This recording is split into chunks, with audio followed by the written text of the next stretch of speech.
warahmatullahi taala wabarakatuh.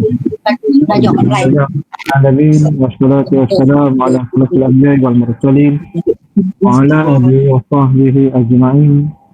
Subhanaka la ilma lana illa ma 'allamtana innaka antal alimul hakim. Rabbi shrah lana sudurana wa yassir lana umurana ja'alna minal muslimin la hawla wa la quwwata illa billahil 'aliyyil 'azim. Sama minta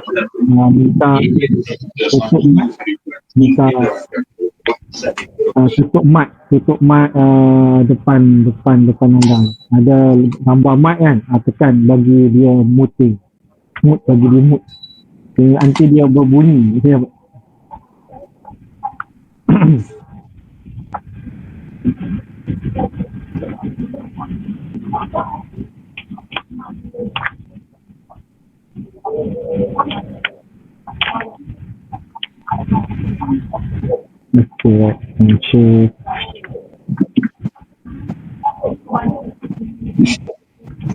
Okey, insyaAllah kita sama dan selamanya mari sama-sama kita merafak setinggi-tinggi syukur kehadrat Allah Subhanahu Wa Taala kerana dengan inayahnya, taufik dan hidayah Allah Subhanahu Wa Taala, alhamdulillah, syukur sangat-sangat walaupun kita berada dalam suasana yang agak mencabar kali ini dalam PKP 3.0 kan, dia lebih mencabar daripada 1.0 walaupun agak boleh bergerak tetapi kesan viral COVID tu lebih ganas daripada awal-awal musim COVID. Kali ini dia viral, dia agak agresif kan, dia tak ada simptom-simptom dah. Kalau sebelum ni ada simptom, dia ada sesama, batuk dan sebagainya kan, tapi kali ni tak ada simptom. Tahu-tahu pengsan, lepas pengsan tu tak kata apa. Tak ada simptom. Jadi masa tersebab itu kita buat pengajian kita secara talian, secara media baru ni. Walaupun dalam keadaan media baru, tapi kita tetap diizinkan oleh Allah Subhanahu Wa Taala untuk kita berada di dalam taman syurga Allah Subhanahu Wa Taala. Moga-moga keberadaan kita dalam taman syurga ini Allah kurniakan bagi kita rahmah, Allah kurniakan bagi kita barakah, Allah kurniakan bagi kita orang cakap apa, Allah kurniakan bagi kita afiah dan Allah ampunkan segala dosa-dosa kita, insya-Allah taala. Amin amin Allahumma amin. Jadi kita masih lagi terus membicara tentang tajuk nama. Ilmu ini dipanggil ilmu tasawuf. Perbahasan kita dah sebut sebelum ni ada 5 perbahasan berkenaan dengan ilmu tasawuf. Jadi hari ini kita nak ambil lagi. Kita nak ambil lagi beberapa pendapat para imam dan ulama tentang tasawuf ini. Ada lagi beberapa pandangan daripada imam-imam, ada ulama-ulama yang muktabar dalam tasawuf, dalam ilmu tasawuf. Maka kita nak ambil pada pertama ni, iaitu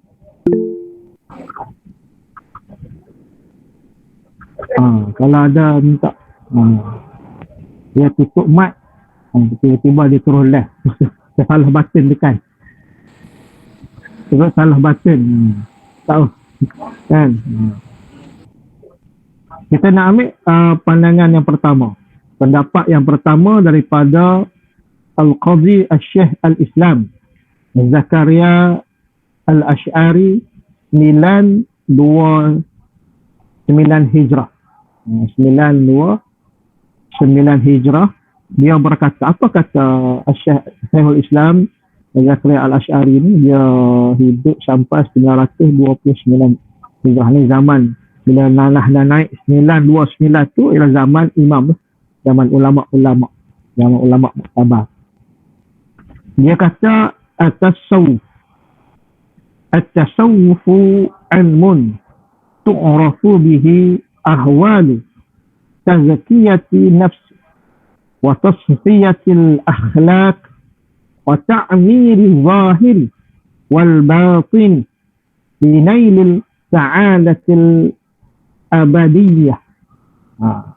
Abadiyah. Apa maksud dia? Apa kata-kata daripada Syekh Zakaria Al-Ash'ari? Dia kata tasawuf ni, sebut tasawuf ni dia kata, disebut tasawuf ni ialah apa? Contoh kena ambil gambar, kita ambil gambar tu. Beres. Yang taripot. Tasawuf adalah ilmu yang dengannya diketahui pertama. Apa dia? Pertama iaitu cara membersihkan jiwa. Itu pertama dia kata. Tasawuf ni ialah ilmu dengan dia kita dapat ketahui, iaitu yang pertamanya cara membersihkan jiwa. Seperti mana disebut tadi. Ta'rifu bihi ahwalu tazkiyatin nafsi. Makna satu ilmu untuk kita mengenali, untuk kita mengetahui. Dengannya bihi ni dengan ilmu tasawuf tadi. Ahwalu tazkiyatin nafsi. Keadaan, ahwal, keadaan ataupun dalam hal-hal yang berkaitan dengan apa? Tazkiyatun nafs, tentang diri kita, dalam kita nak membersihkan diri. Ini tasawuf. Sebab itu tasawuf ni satu ilmu untuk membersih jiwa. Ya, untuk membersih jiwa daripada dalam. Sebab itulah nanti kita akan bicarakan tentang 7 anggota zahir. Kalau orang jaya utama, dia dah mantap dah. Dia dah sampai tahap kedekut dah sekarang. Dia dah bab kelima dah. Kalau di jaya utama, di atas kuah. Dah sampai bab kedekut. Dah bab nak cuci jiwa dah. Yang ni kita nak bicara tentang ilmu tasawuf. Apa yang disebutkan tasawuf tadi? Apa yang dinamakan tasawuf? Ialah satunya kata Syekh Zakaria Al-Ash'ari. Pertama, ialah tasawuf cara membersihkan jiwa. Cara membersihkan jiwa. Yang kedua, apa kata dia? Wa tasfiyatil akhlaq. Wa tasfiyatil akhlaq. Yang ini yang kedua, tasfiyah sufi. Tasfiyah ini daripada perkataan sufi. Ini bila sebut sufi, murni lah. Murni kan. Ada kan bihun sufi, mereka bihun sufi, apa lagi ada produk-produk Islam. Bila sebut sufi ni, bila bersih. Sufi ni, kalau orang Arab kata ma'u sufi. Ma'u sufi air putih, air bersih mereka. Kalau pergi Mekah kan, kalau ma'u sufi, sufi ni bersih. Macamnya safi, apa produk yang nama safi itulah, safi. Maka yang keduanya kata Imam Az-Zakaria, Qadhi Az-Zakaria kata wastasfiyatul akhlaq, iaitu mensucikan, memurnikan akhlak. Tapi dia mulakan dulu dengan membersihkan jiwa. Bila bersih jiwa, maka jiwa sudah bersih, baru dia kepada memurnikan akhlak. Kalau jiwa dok kotor, akhlak kotor juga. Tapi tasawuf dia membersihkan jiwa dulu. Dia bersihkan apa? Daripada segala sifat-sifat mazmumah. Bila segala benda, segala sifat-sifat mazmumah tu dikeliarkan, dibersihkan. Dengan sentiasa dia membaiki diri dia, memperelokkan diri dia. Dengan arti kata sering dia mengingati Allah Subhanahu wa ta'ala. Sering dia mengetahui di antara pahala dan dosa, di antara halal dan haram. Dia bersihkan benda tu semua. Dan dia membersihkan daripada segala sifat mazmumah, maka sudah semestinya bila sifat mazmumah itu dibersihkan, dihilangkan, dia akan memurnikan akhlak. Akhlak jadi baik. Akhlak jadi elok. Bila dalam elok, luar elok. Bila dalam buruk, luar pun buruk. Dia muka tak comel, tapi akhlak baik. Tak apa. Jangan muka comel, akhlak, Allahumma salli ala sayyidina Muhammad lah. Tak kena. Biar ada luar dalam comel. Dalam comel, luar jadi comel. Walaupun tak comel. Yang ketiga, apa kata Imam Zakaria? Wa ta'mir al-zahiri wal-batini ninailil sa'adatil abadiyah. Apa dia? Seterusnya, tasawuf ini ialah dia membangunkan zahir dan batin untuk meraih kebahagiaan yang abadi. Itu dia. Itu dia disebut dalam kitab Ta'liqat ala Risalati al-Qudsiyirah. Muka surat 7, lihat juga dalam Al-Haqa'iq an-Tasawuf karangan Syekh Abdul Qadir bin Isa, muka surat 17. Ini dari segi sudut pandangan Syekhul Islam Zakaria Al-Ash'ari. Itu pandangan dia. Mengatakan tasawuf ialah cara membersihkan jiwa, memurnikan akhlak dan membangunkan zahir dan batin dengan matlamat, dengan tujuan meraih kebahagiaan yang abadi. Untuk meraih kebahagiaan yang abadi. Itu daripada pandangan Syekh Zakaria Al-Ash'ari. Itu pandangan Syekh Zakaria Al-Ash'ari. Kita tambah sekali. Dan kita lihat pula pandangan imam yang kedua. Pandangan imam yang kedua daripada Syekh Ahmad Al-Zahruk. Syekh Ahmad Zahruk, dia wafat pada 899 Hijrah. Ini semuanya golongan-golongan imam yang hebat, ulama-ulama kitabah. Apa kata dia? Dia kata at-tasawwufu ilmul qusida bihi salahul qulub wa ifraduha lillahi amma siwahu. Dia kata pula, kata daripada Syekh Ahmad Al-Zahri, dia kata tasawuf adalah ilmu yang dimaksudkan dengannya boleh memperbaiki hati. Itu pandangan Imam Az-Zahri.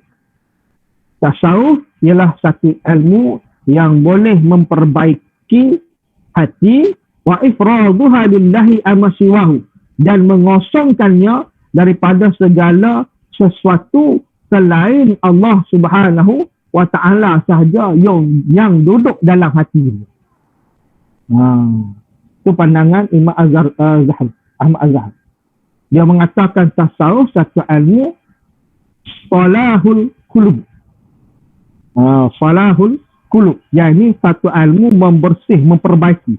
Islah, salaha, baiki, memperelok qulub, hati. Qulub, hati, dan dia juga mengajar, mendidik tasawuf ni juga ilmu yang macam mana? Wa ifraduha lillahi amma siwahu, dan dia meletak dalam hati dia hanya semata-mata Allah Subhanahu wa ta'ala sahaja. Tak ada benda lain. Tak ada yang boleh menyamai siwahu, yakni menyamai Allah. Tidak ada satu benda yang boleh menyamai Allah. Tidak ada satu perkara boleh menandingi Allah. Tidak ada satu perkara yang boleh mengatasi kuasa Allah Subhanahu wa ta'ala. Itu yang letak yang disebut Imam Az-Zahri. Islahul qulub, bersihkan hati, dan meletak dalam hati dia hanya saja Allah. Allah semata-mata. Tak ada satu benda yang boleh menandingi Allah. Tidak ada satu perkara boleh mendahului Allah. Tidak ada. Allah awaluhu wa akhiru. Kita tahu belakang. Allah itu awaluhu wa akhiru. Dialah yang awal, dialah yang akhir. Tak ada. Tak ada yang lebih awal pada dia. Tak ada yang lebih akhir. Dialah segalanya. Maka itu disebut oleh Imam Az-Zahri. Apa lagi kata dia? Wa fiqhu li islahu amali wa hifzil nizami wa zuhuri hikmata bil ahkam. Maka kata Imam Az-Zahri lagi, ilmu fiqh pula adalah untuk memperbaiki amal perbuatan dan menjaga aturan agama dan menampakkan hikmah dalam hukum hakam. Itu kalau fiqh. Fiqh adalah satu ilmu memperbaiki amalan perbuatan. Ialah kena ngaji fiqh. Nak betul salat kena ngaji fiqh. Kan? Nak betul wuduk kena ngaji fiqh. Nak tahu taharah, nak tahu bersih suci kena ngaji fiqh. Nak betul salat kena ngaji fiqh. Nak tahu hukum janayah kena ngaji fiqh. Nak nikah tu kena ngaji fiqh. Tak tahu fiqh, tak kena nikah dia. Itu jadi sambrono je. Jadi nikah batin lah. You minat tak ai tak? Minat? Okey, beres. Saya kita istihalah, kita suami isteri, dia kata, oh ya bos senang hidup. Ni nikah batin. Dah tak nikah gitu tuan-tuan? Tambah nikah gitu. Mudah tu. Main sentuh paha je. Beres bawah. Main sentuh paha. Sentuh paha tanya, saya ni berkenan ke kamu? Berkenan ke kamu? Sana kamu macam mana? Berkenan tak saya? Berkenan juga. Beres. Beres dia kata. Beres mana? Maka istihalah kita jadi suami isteri. Oh, sedap hidup gitu. Ini bukan 4 isteri ni tuan-tuan. 10 isteri jadi masing-masing. Main stok jadi isteri tu. Ni berat nanang. Sebab apa tak ngaji? Fiqh. Maka ikut tengah langgang dia. Begitu juga dalam hal COVID-19. Orang suruh ambil vaksin. Dia tak faham fiqh. Itu yang duk nyalah ni. Berapa ambil vaksin? Berapa pakai mask? Bukan benda tu fiqh lah tu. Tak tuan-tuan. Hidup kita syariat. Hidup bersyariat. Seharian kita ada fiqh. Berkeciara dengan fiqh. Maka tak faham fiqh. Maka macam mana nak jaga tadi? Macam mana kita nak jaga, macam mana kita nak memperbaiki amal perbuatan kita. Maka tak salah semua. Tak salah semua. Sebab itu, dalam kitab pelita penuntut, sangat-sangat dalam kitab, kalau tuan-tuan buka kitab-kitab surah, kitab-kitab lama yang berkenaan dengan kitab-kitab berkenaan penuntut ilmu, banyak sekali ulama-ulama menekankan supaya kita mengaji fiqh. Supaya mengaji fiqh, biar jadi alim fiqh. Bila alim fiqh, insya-Allah beres kehidupan, aturan kehidupan itu selesai. Tak mudah dia tergugak, tak mudah dia ikut suka hati sebab dia ngaji fiqh faham. Sebab disebut oleh tadi imam tadi, apa fiqh ialah ilmu memperbaiki amal perbuatan, menjaga aturan agama dan menampakkan hikmah dalam hukum hakam. Bila orang ngaji fiqh, dia nampaklah hikmah. Bila tak ngaji fiqh, apa jadi? Apa jadi pada kita? Dia ni menipu, sikit-sikit haram, sikit-sikit tak boleh. Memang haram, tak tutup aurat, memang haram. Ikut saya tak nak kata tunduk. Lawan pula. Sebab apa? Dia tak mengambil hikmah daripada hukum hakam fiqh. Kenapa Allah suruh tutup? Kenapa Allah suruh tutup aurat? Kenapa Allah suruh buat gini? Kenapa Allah suruh buat gini? Sebab itu hikmah dalam setiap fiqh tadi. Dalam setiap hukum hakam. Tak? Sebab itu fiqh kena ngaji. Fiqh ni ilmu yang kena ngaji kena belajar sampai ke mati kena ngaji. Sampai kita mahir fiqh. Tauhid sampai ke mati, hak tu lah kita duk ngaji. Tauhid benda tu je. Kita buka kitab apa, itulah kebahasannya, tak berubah. Bukalah kitab tauhid mana-mana, kitab akidah mana, itulah dibahas. Dibahaskan tentang rububiyah, uluhiyah, asma' wa sifat, itulah duk bicara. Bicara tentang sifat 20. Tak ada pula lepas ni tahun milenium ni mari satu kitab tu satu kitab keluar satu kitab sifat 30 bagi Allah. Tak ada pernah tengok. Tak ada dah. Sampai ke hari ni kita daripada kecil dulu sampai ke hari ni sifat 20 telah dibahaskan di mana-mana pun. Tak ada mari satu kitab tu mari seorang Ustaz pada Allah keluarkan sifat wajib bagi Allah. 30 sifat wajib bagi Allah dan tu juga aku kena tangkap masuk ISA. Tak ada kitab tu. Mana kata fiqh dia tauhid itulah dia. Sampai ke mati tu kita ngaji. Akidah tahawiyah ke, akidah apa ke. Semua tu bicara dia. Tetapi fiqh dia mengikut zaman. Dia beza. Dia mengikut kitaran zaman. Dia berubah-ubah. Itu fiqh.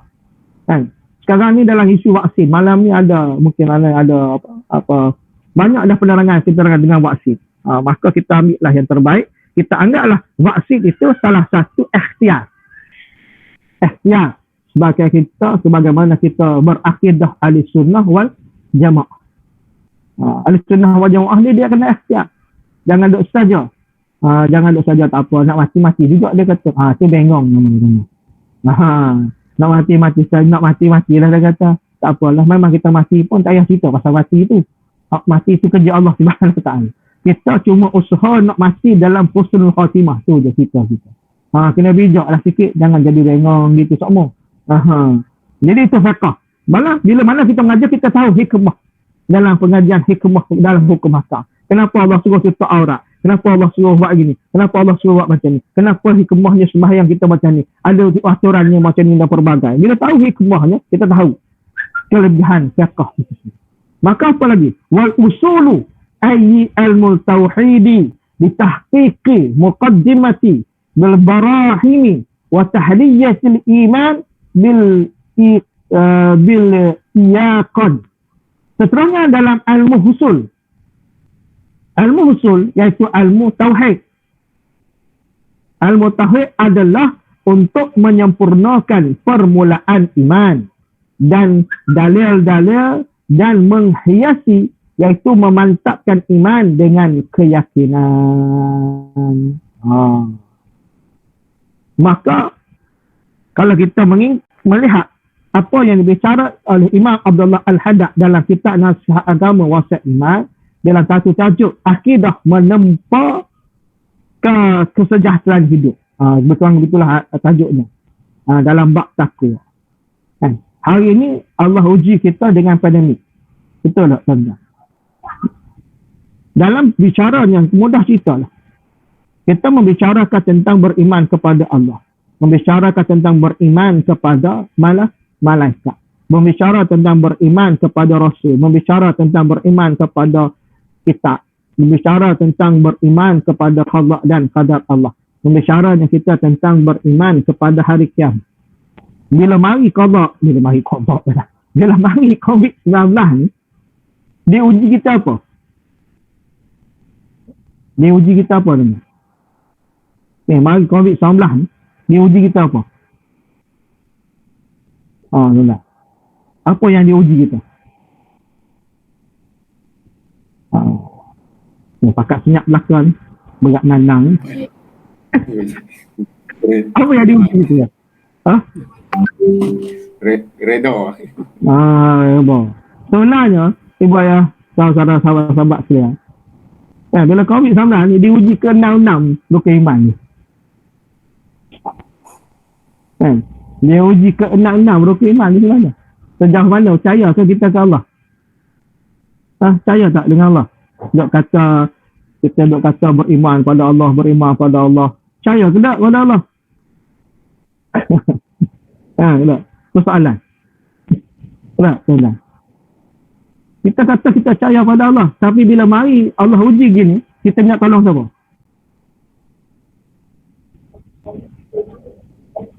Kita nak tolong dengan siapa? Mana hilang pegangan akidah kita?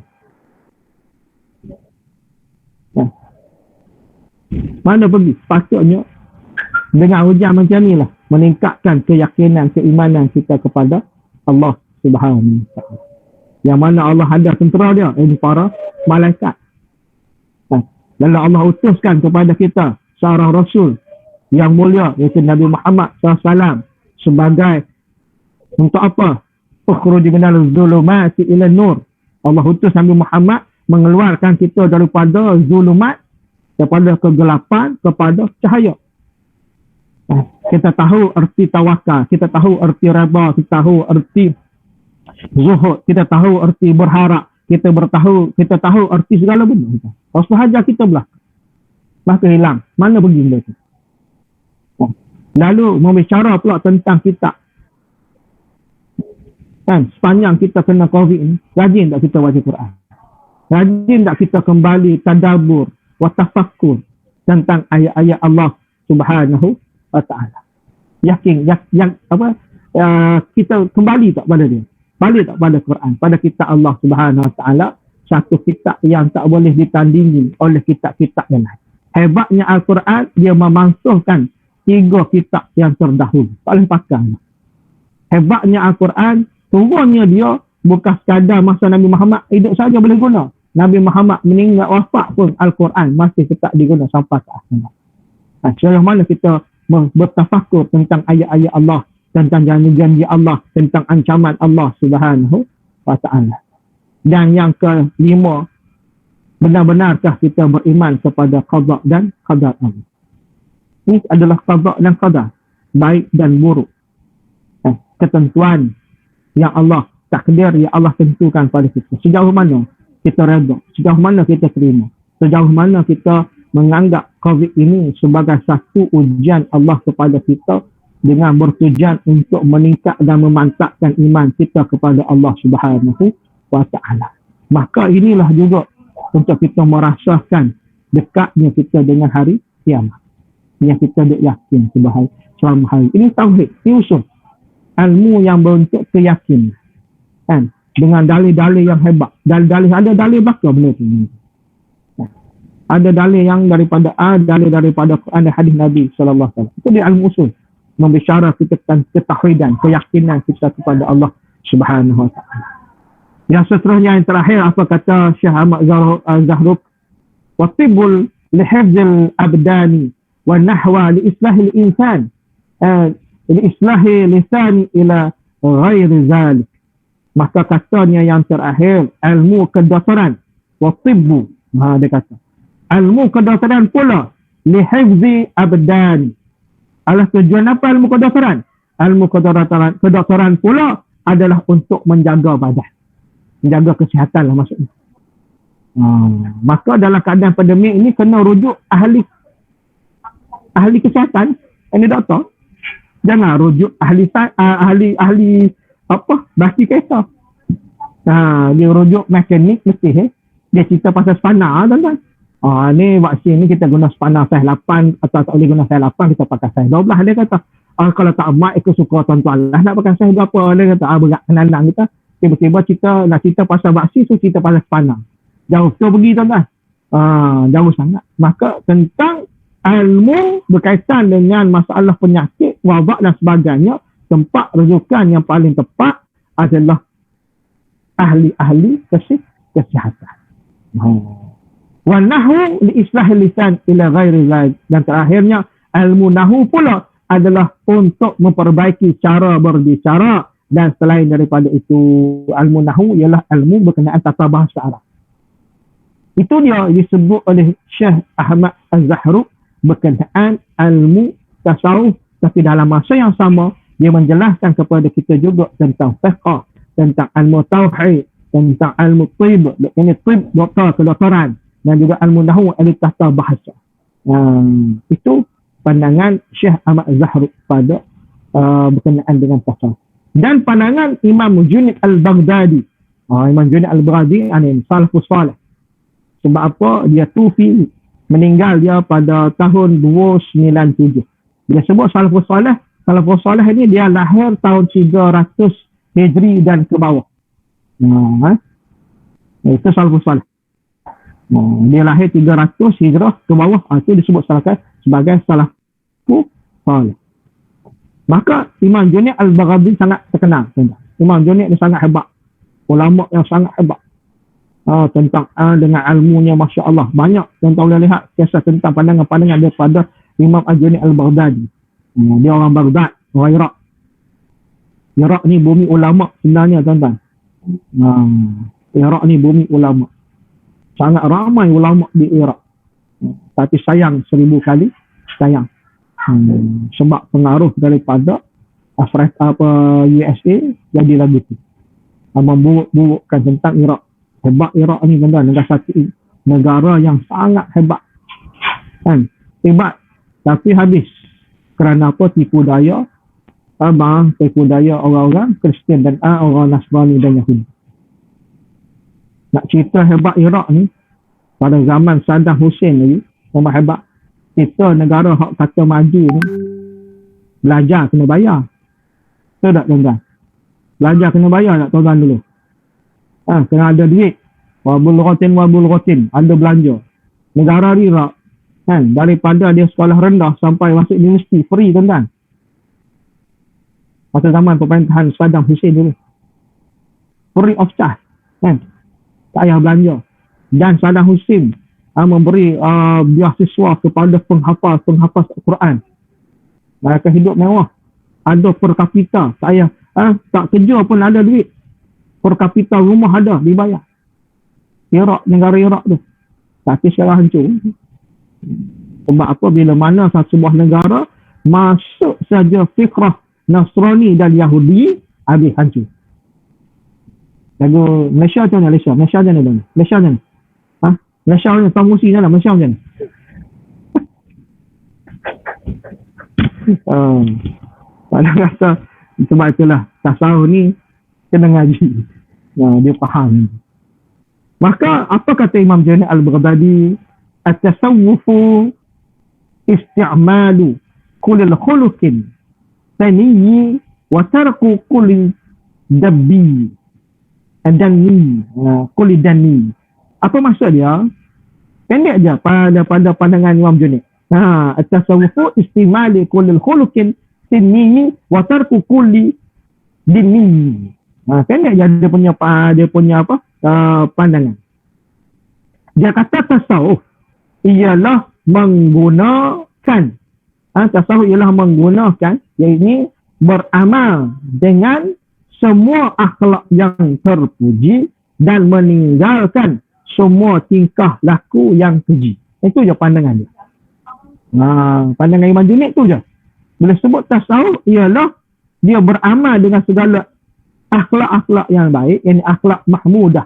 Sifat-sifat mahmudah, dan dia meninggalkan segala sifat-sifat mazmum. Itu pandangan Imam Junaid. Mana kata itu tasawuf.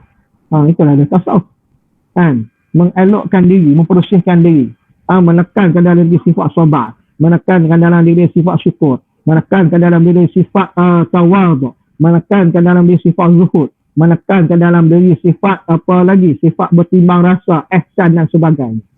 Maka dia buang segala sifat-sifat mazmumah, sombong, riak, ujub, sum'ah, takabur, kudukut, bakhil, haji bakhil dan lebay kedekut, sayang kepada, cinta kepada hubud dunia, cinta kepada dunia, dia buang. Banyak cakap, banyak dosa, dia buang segala benda. Dia letakkan dalam diri dia segala sifat-sifat yang terpuji. Jadi itu dia pandangan Imam Junaid Al-Baghdadi tentang tasawuf. Mudah faham. Dan kita ambil yang keempat pula. Pendapat yang keempat. Pendapat yang keempat pula, sebahagian ahli sufi mengatakan. Sebahagian ahli sufi mengatakan. Apa kata dia? At-tasawwufu kulluhu akhlaq. Faman zada 'alaika bil akhlaqi zada 'alaika bitasawwuf. Apa kata dia? Tasawuf semuanya akhlak. Tasawuf ni semuanya akhlak. Sesiapa yang menambah akhlakmu, maka dia telah menambah tasawuf dalam diri. Siapa-siapa yang menambah akhlak kepada, maka dia menambah tasawuf dalam diri kita. Siapa-siapa yang mengajak kepada benda baik, mengajak kepada benda yang baik, benda yang kepada ibadah, benda yang membawa kepada pahala, maka itulah disebut bertambahnya kebaikan tasawuf dalam diri kita. Itu pandangan ahli sufi. Sebab apa? Tasawuf ni ya akhlak. Tasawuf itu kullu akhlak. Semuanya berkaitan dengan kepribadian, nilai-nilai murni. Nilai-nilai murni, dan apa dia disebut sebagai tunjuk cara. Di mana tuan-tuan boleh lihat di sini. Tasawuf Rasulullah sallallahu alaihi wasallam. Akhlak. Tuan-tuan boleh tengok, tuan cari buku ni. Boleh nampak? Boleh nampak 40 teknik Rasulullah sallallahu alaihi wasallam mengajar. Ini 40 teknik. Maka ini semuanya akhlak. Sebab itu disebut akhlak ahli tasawuf. Kata akhlak ialah tasawuf itu akhlak. Dan orang yang mengajak kepada akhlak itu menambahkan tasawuf dalam diri. Makna apa dia? Dengan dia ajak kita buat baik, dia akan memperbaiki segala sifat jahat dalam diri kita. Sebab itulah tuan-tuan Allah, tuan-tuan boleh tengok dalam buku ni ada 40 teknik Rasulullah SAW mengaji. Maka tuan-tuan rahmati Allah Subhanahu Wa Taala, itu dia di pandangan yang keempat. Macam mana nak terus ataupun kita nak berhenti dulu? Dia ada 10 pandangan ulama, imam-imam dan ulama berkenaan dengan ilmu tasawuf ni.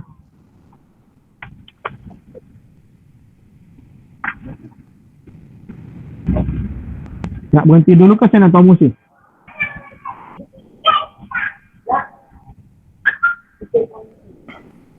Nak ambil dia ada 10.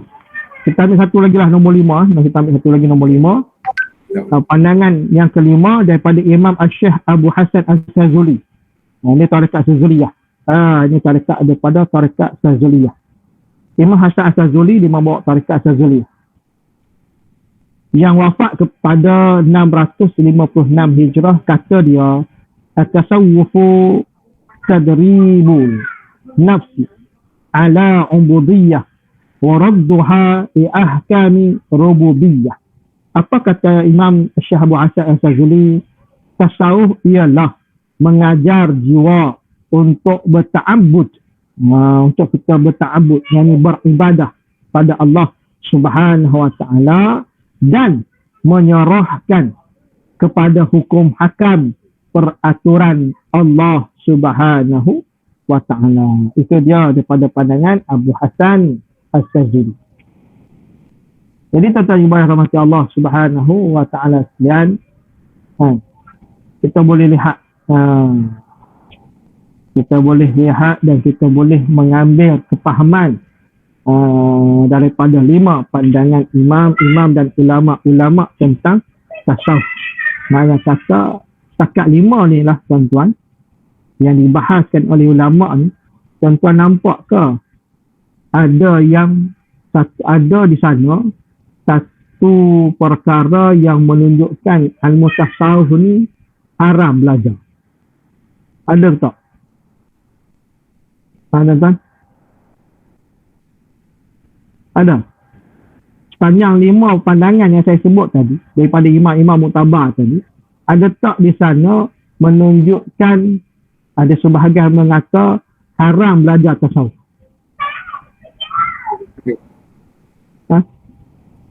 Ada tak? Ada kan? Ada. Maka kenapa ada sebahagian kata begitu? Sedangkan ulama ini ulama muktabar. Dia menerangkan tasawuf adalah satu ilmu untuk membersih jiwa. Satu ilmu untuk memurnikan akhlak. Satu ilmu untuk membangunkan zahir dan batin kita. Satu ilmu yang meraih kebahagiaan hidup yang abadi ke akhirat kelak. Satu ilmu dia memperbaiki hati, mengosongkan segala hal dalam diri dia. Hanya Allah saja yang duduk dalam hati. Dan satu ilmu juga adalah tasawuf, disebut oleh Sufi tadi, tasawuf semuanya akhlak. Maka akhlak satu ilmu yang dituntut untuk kita belajar. Maka tidak ada satu kita dengar daripada pandangan ulama-ulama yang muktabar ini menyatakan ilmu tasawuf ni kosong. Ilmu tasawuf ni tak perlu belajar. Ilmu tasawuf ni membawa kita kepada itu dan sebagainya. Tak ada. Kan? Mana kata tentang ibadah masa Allah Subhanahu ini tasawuf. Ini dah ilmu tasawuf. Cuma kita ada 5 lagi pandangan. Ada lagi 5 pandangan daripada ulama-ulama muktabar yang lain. Kan? Termasuklah di sini kita tak sempat lah 5 lagi ni. Mungkin kita akan bicara dengan insya-Allah. Kita nak dengar juga pandangan daripada Imam Malik, pandangan daripada Imam Asy-Syafi'i sendiri, pandangan daripada Imam Ahmad bin Hanbal sendiri. Kan, kita nak dengar pandangan daripada Syekh Abdul Qadir lagi. Banyak pandangan yang lain. Maka mana kata insya-Allah di kesempatan masa kita akan sambung lagi ada cara kita dengan 5 lagi pandangan ulama ataupun imam-imam yang muktabar berkenaan dengan ilmu tasawuf, insya-Allah dengan izin Allah Subhanahu wa taala pada bulan hadapan. Berkemungkinan lah kita tunggu arahan daripada pihak Pak Ik macam mana. Dapat arahan daripada Pak Ik nanti saya akan maklum kepada transmisi lah arahan-arahan terkini. Arahan-arahan terkini macam mana. Jadi saya rasa sudah itu dahulu pada bicara kita pada malam ni. Yang baik itu datang daripada Allah Subhanahu wa taala, yang silap yang kurang tu daripada kekurangan ilmu saya. Mohon maaf kalau ada terkasar bicara dalam bicara kita pada malam ni ada kekurangan, mohon maaf.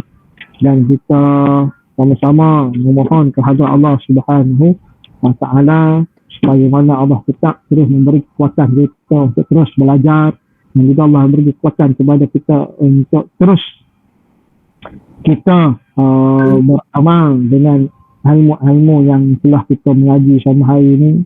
Moga-moga Allah terus memberi kesihatan dan kekuatan bagi kita.